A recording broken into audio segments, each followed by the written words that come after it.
The island of Altara had been a battleground for centuries, a vast landmass in the middle of the great ocean, where humans and dragons waged relentless war. The skies burned with fire, and the earth trembled beneath the fury of their conflict. Generations of warriors were trained from birth to fight against the dragons, their swords and spears, forged with the strongest metals infused with enchantments, meant to pierce even the toughest dragon scales. The dragons, fierce and majestic creatures of the sky, regarded the humans as invaders. They had ruled Valtara long before the first humans set foot on its shores. Their wings cast vast shadows over the land, and their roars shook the heavens. But humans multiplied, their villages turned into cities, their weapons grew deadlier, their determination unyielding. War stretched on for centuries, neither side willing to yield, neither willing to share the island. King Aldrich of the humans was a fierce leader known for his strategic mind and unbreakable will. His people revered him as the only hope against the dragon menace he had witnessed. His father and his grandfather died in battle against the beasts, and he swore to end the war, once and for all. His warriors followed him into every battle, pushing deeper into dragon territory, claiming lands once thought untouchable by human hands. On the other side of the conflict stood Dracarys, the ancient dragon lord, wise beyond centuries. His scales glowed like molten gold. His wings spread wide enough to eclipse the sun. He had led his kin through generations of war, and though he despised the humans for their arrogance, he could not ignore their resilience. He had seen his own kind fall to their weapons, and he too sought an end to the war, though his pride would not allow him to surrender. The battles grew fiercer. The flames of war engulfed villages and forests. Entire generations were lost to the war. The rivers ran red with the blood of both warriors and dragons, until even the strongest began to grow weary.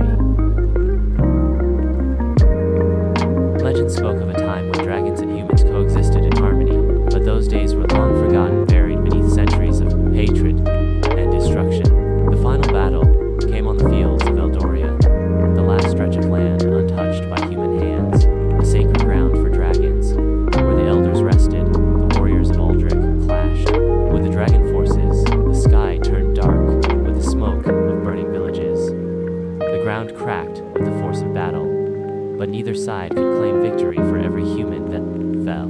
A dragon perished for every warrior that struck a blow. Another was consumed in fire. Then, in the midst of the chaos, a voice rose above the clamor. A child barely old enough to wield a blade, yet brave enough to stand between both sides. She raised her hands pleading for the battle to cease. Her voice carried across the battlefield, and for the first time in centuries, there was silence.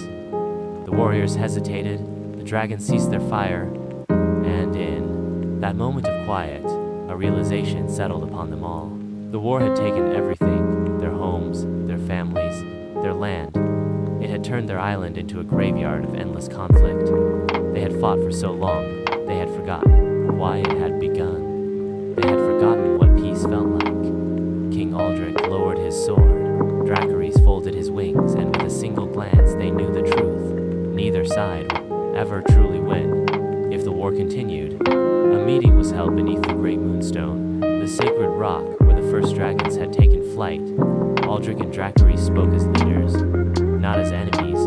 They spoke of the bloodshed, the loss, the sorrow, and they spoke of a future where dragons and humans lived, not as rivals, but as kin. An accord was struck. The humans would respect the sacred lands of the dragons, and in return, the dragons would protect the human settlements from outside threats. For the first time in history, the people of Altara laid down their weapons. The dragons no longer saw the humans as invaders, and the humans no longer saw the dragons as monsters. Together they built a new world. The warriors became guardians of peace, the dragons became their allies, and the island that had once been a land of war became a paradise, where both species thrived side by side. The skies once filled with fire, now shone with harmony, and the echoes of battle became whispers of legend.